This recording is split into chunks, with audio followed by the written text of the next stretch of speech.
Spread over thousands of square kilometers, the Pacific Islands region is rich in diverse cultures and traditions.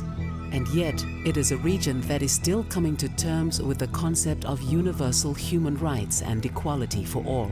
Meet Luisa. Luisa works hard as a mother and selling vegetables in town to make money for her family. Luisa's husband, Chone, works hard at work too.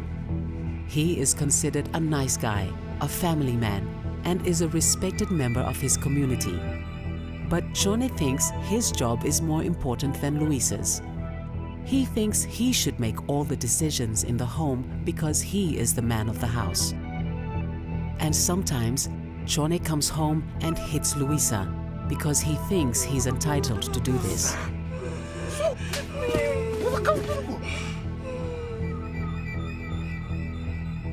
One time, after being beaten up by her husband, Luisa went to see the village elder to ask for help.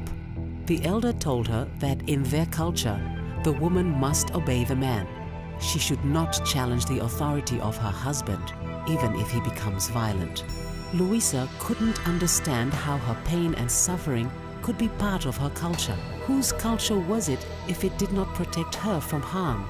Was it really hers? Did a husband really have a traditional right to beat his wife? So traditional Pacific societies in relation to violence against women have either tolerated, accepted violence that have been inflicted on women and girls, but also has encouraged a culture of silence and fear about talking out about, the violence that women and girls have been experiencing either within their families or within their communities.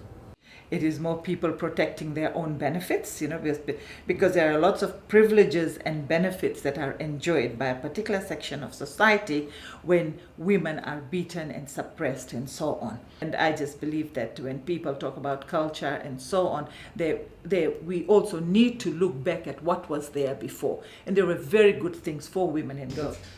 And more our community or our society is also showing that they're not accepting this excuse or justification that, culture and tradition, because of my culture and tradition, I should be able to inflict this violence on the female members of my family.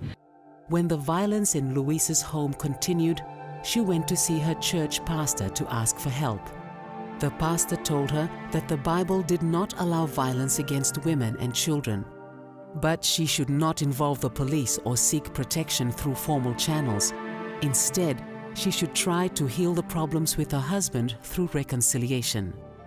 Heeding her pastor's advice, Luisa returned home, but the violence only got worse. What about religion? Do human rights exist in our different faiths? Each person has equality with everybody else, and in the Christian sense, these are endowed by God. In marriage relationships, husbands have no right whatsoever to mistreat and to violate their wives. It is wrong, it is unbiblical, it is unchristian, and it is evil. Faith plays a huge role in the life of an ordinary Pacific Islander. Faith-based communities have this role of ensuring that the concepts of humanity and the concepts of human dignity, which is also found in religious texts, are ones that will continue to be shared to the community so that the community can understand how to treat each other better. Faith-based organizations across the Pacific have joined the chorus to uphold the rights of women and children and call for an end to violence. Churches and other faith-based groups recognize human rights as being an important part of religious teachings. We are meant to relate to each other as dignified people. We are meant to relate to each other as persons with equality before God and before each other. And these are the teachings that must and need to be taught within all our churches. Are human rights a foreign flower planted by Western culture? Are they really alien to the traditional cultures of the Pacific? Most Pacific Island communities live within a tightly knit fabric of faith and culture. The two have become inseparable in the lives of most Pacific Islanders.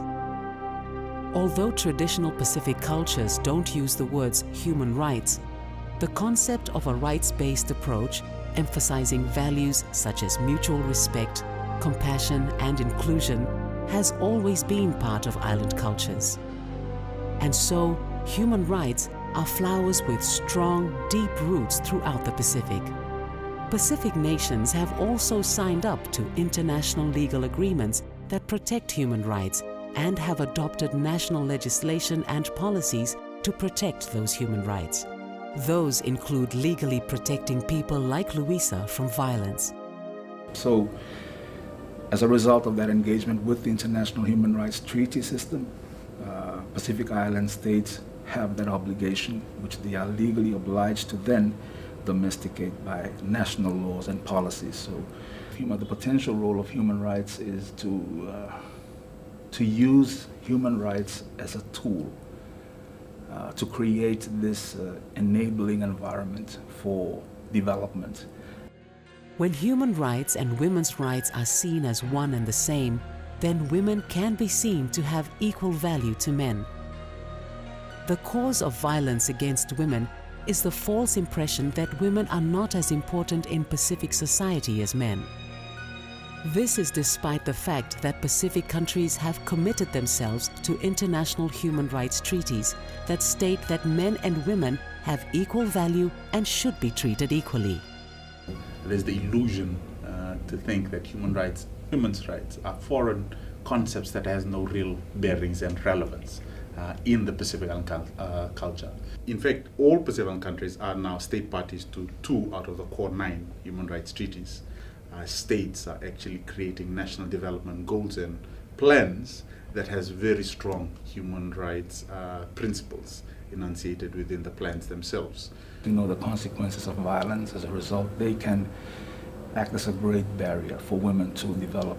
The whole purpose, as I see it, of human rights is to create that enabling environment for people to access education, work, health. These are basic rights which people have.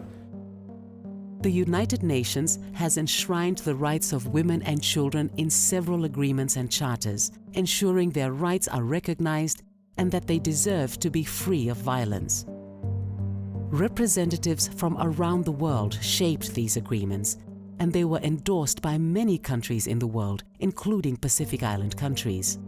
In other words, every Pacific Island country supports the concept that men and women share the same responsibilities and rights. These rights are enshrined in the constitutions of many Pacific Island countries. Pacific countries have also put in place national laws that protect the rights of its citizens, including women and children, from violence. Despite this, some individuals in the Pacific still question whether human rights are a foreign flower planted by others. But human rights relate directly to many Pacific customs, values, and traditions. Principles that align with the concept of human rights often underpin the very foundation of Pacific cultures. But culture is sometimes wrongly used to try and justify violence against women and children, even though our community leaders tell us it has no place in our culture. In the Pacific today, half of the population are women. Women who hold jobs, are elected to public office, and teach the children who will someday become future government and business leaders. How can Luisa and thousands of other Pacific women fully participate in their families, their communities, or in their countries if they are not protected from violence? To support the rights of all Pacific women, there is an urgent need to recognize the violence that many Pacific women face. Together, Pacific governments, religious and community leaders can ensure that women and children are protected from violence. Whether the words used are human rights, decency, equality, or any number of words in Pacific languages and dialects, the result is the same. Women should enjoy the same rights as men.